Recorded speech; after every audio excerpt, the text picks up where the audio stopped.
తల్లి గర్భము నుండి ధనము తేడెవ్వడు, వెళ్ళిపోయిన నాడు వెంటరాదు.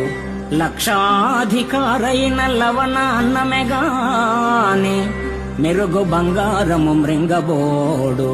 విత్తమార్జన చేసి విర్రవీగుటె కాని, కూడబెట్టిన సొమ్ము కుడువబోడు.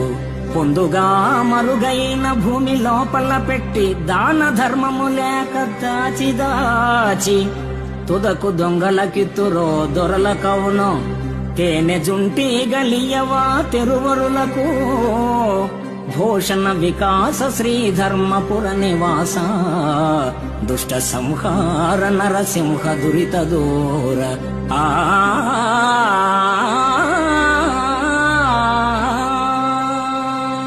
తల్లి గర్భము నుండి అవని తల్లి ఒడిలోనికి వచ్చినప్పుడు వెంట ధనాన్ని తేడెవ్వడు.